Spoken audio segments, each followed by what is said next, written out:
فأعوذ بالله من الشيطان الرجيم. بسم الله الرحمن الرحيم. واصبر نفسك مع الذين يدعون ربهم بالغداة والعشي يريدون وجهه ولا تعد عيناك عنهم تريد زينة الحياة الدنيا ولا تطع من أغفلنا قلبه عن ذكرنا واتبع هواه. صدق الله مولانا العظيم. شيخنا وسندنا ومرشدنا ومربينا ووسيلتنا إلى الله ورسوله الحبيب مجتبى بن جعفر بن أحمد بن عيدروس العيدروس حفظ الله أدام الله فيوضه وجميع حاضرين الكرام القدر. السلام عليكم ورحمة الله وبركاته. الحمدللہ اس آیت مبارکہ جس کی تلاوت کی گئی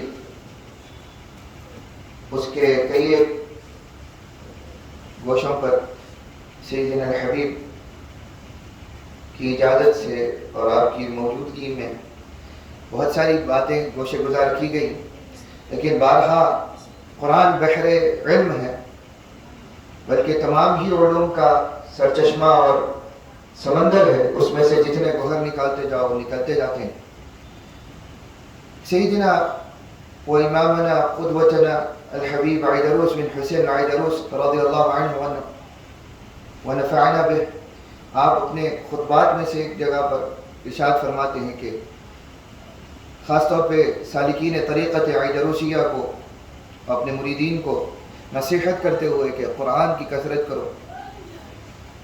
فکثروا تلاوت القرآن فإنها جوہر من جواہر اللہ، یا یہ فرمایا کہ فإن فیہا جواہر معانی من جواہر اللہ، کہ اللہ تعالیٰ کی جواہر میں سے، اللہ تعالیٰ کے جوہر میں سے ایسے معانی کے جوہر ہیں کہ جس کو جتنا کثرت سے پڑھو اتنا ہر مرتبہ ایک نئے معانی کے ساتھ میں قرآن سامنے آتا ہے. الغرض کہ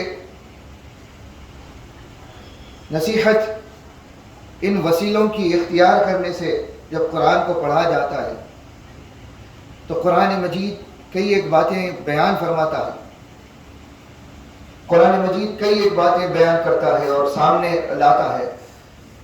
اس میں سے ایک بڑا اہم مقام ہے جہاں پہ اللہ تعالیٰ نے اپنے بندوں کی، اپنے بندگان خدا، اپنے خاص ترین محبوبوں کی بات کی، کہا کہ وَاصْبِرْ نَفْسَكَ أَلَا إِنَّ أَوْلِيَاءَ اللَّهِ لَا خَوْفٌ عَلَيْهِمْ. پھر وہ تتجافى جنوبهم عن المضاجع يدعون ربهم خوفا وطمعا. اس طرح کئی ایک آیات ہیں جہاں پہ اللہ تعالیٰ نے اولیاء کی منقبت پڑھی، خود اس کے دوست اور ان کا خود کی تعریف کی ہے، ان کا خود اللہ تعالیٰ نے منقبت پڑھی ہے، قصیدہ پڑھا. یہاں پہ اللہ نے نصیحت کی ہے. سورۃ الکہف میں اللہ تعالیٰ اس مقام پر فرماتا ہے وَاصْبِرْ نَفْسَكَ. یہ اب یہ سب سے خطاب ہے، امت محمدی صلی اللہ علیہ وسلم کے ہر فرد سے خطاب ہے کہ وہ لوگوں کہ جو اولیاء اللہ کی بارگاہوں میں آنے کو شرک یا بدعت سمجھتے ہو، یا کوئی شرک کے نام پر گمراہ ہے، یا کوئی بدعت کے نام پہ گمراہ ہے، یا کوئی مشائخین طریقت کے پاس جا کر مرید ہونے کو غلط سمجھتا ہے. ارے میں خود خدا ہو کر تمہیں کہتا ہوں کہ وسیلہ تلاش کرو، وابتغوا الیہ الوسیلہ، کہ تم اگر ایمان رکھتے ہو تو اللہ تعالیٰ کی طرف لوٹنے کے لیے، اللہ تعالیٰ کی طرف پلٹنے کے لیے، رجوع الی اللہ کے لیے تم وسیلہ اختیار کرو. وابتغوا، اچھا وسیلہ اختیار بھی نہیں، وابتغوا، ابتغاء یبتغی، اللہ تعالیٰ نے کہا کہ وسیلہ ڈھونڈو، تلاش کرو. تلاش کرنے سے ملتا ہے، خالی بیٹھنے والوں کو اور آسانی کے ساتھ نوالے اٹھانے والوں کو کچھ نہیں ملتا. پھر وہ وقت کا غوث اعظم بھی موجود ہو تو وہ اس سے فائدہ نہیں حاصل کرتا. اسی لیے تو موسیٰ کو کہا تھا کہ تم اپنے خادم یوشع بن نون کو لے کر جاؤ اور میرے بندے خضر کی تلاش کرو. پھر قرآن مجید میں کہیں بھی خضر کا ایڈریس تک نہیں دیا، کہا کہ جا کر ڈھونڈو ایسے مقام پر کہ جہاں پر مردہ مچھلی زندہ ہو جائے، سمجھنا کہ میرا بندہ خضر وہیں رہتا. موسیٰ علیہ السلام نبی ہیں، رسول ہیں، ہر لحاظ سے درجہ اس وقت کی خلقت میں سب سے برتر ہے، لیکن اس برتری کو بھی اللہ تعالیٰ نے اللہ تعالیٰ نے اس برتری کو حکم دیا کہ تم اگر کرو گے تو کائنات خلقت میں سنت بنے گی، اگر تم نہیں کرو گے، عام لوگوں کو ہم حکم دیں گے تو اس سے سنت نہیں بنے گی. عام آدمی کام کرے تو سنت اور قاعدہ نہیں بنتا، وہ تو عام آدمی کا فعل کہلاتا ہے. وقت کا نبی اور رسول کوئی کام کرے تو رہتی دنیا تک وہ قانون شریعت بن جاتا ہے کہ خود اللہ کا نبی ہو کر وہ کسی ولی کی تلاش میں جا سکتا ہے، تو پھر عام انسانوں کو کیا ہو گیا کہ کیوں نہیں جاتے. تو موسیٰ علیہ السلام کو بھیجا. موسیٰ علیہ السلام گئے اور جہاں پہ بھوک لگی، بھوک کا احساس ہوا، جو راستے کے لیے زیادہ سفر کے طور پر جو توشہ تیار کر کے نکلے تھے، جو مچھلی تل کر بھون کر نکلے تھے، وہ مردہ مچھلی، اس کا خیال آیا کہ اس کو کھائیں، اب بھوک لگی ہے. تو اپنے خادم سے پوچھا کہ لاؤ کھانا کہاں ہے جس کو ہم تیار کر کے نکلے تھے. تو وہ یوشع کہتے ہیں کہ فَأَنْسَانِهُ شَيْطَانُ الْحُوتِ کہ اے موسیٰ مجھے شیطان نے بھلا دیا تھا مچھلی کے بارے میں آپ کو بتانے سے، کہ جہاں وہ دو دریا آپس میں ملتے تھے، ہم اس مقام سے جب گزر رہے تھے اسی وقت توشے میں سے مردہ مچھلی زندہ ہو کر سوراخ بنا کر نکلتی ہے اور بحر میں کود جاتی ہے. تو اب اس وقت موسیٰ کو جلال نہیں آتا.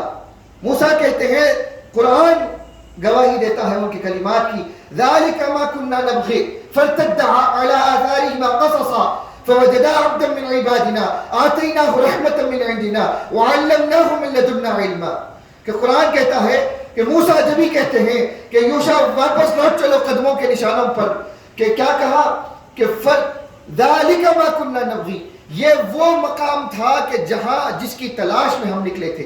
نبغی یہاں پر بھی لفظ بغا یبغی کہ کہا جیسا کہ ابتغوا الیہ الوسیلہ، وہی لفظ یہاں پر استعمال کیا، وہی روٹ ورڈز کہا کہ نبغی، ہم اسی کی تلاش میں نکلے تھے، اسی کا حکم ہوا تھا. اس کو اسپیسیفائی نہیں کیا تھا اللہ تعالیٰ نے، کوئی ایک پرٹیکولر ایڈریس نہیں دیا تھا کہ خاص ایک مقام پر جاؤ وہاں پہ مل جائے گا بندہ کھٹکھٹاؤ.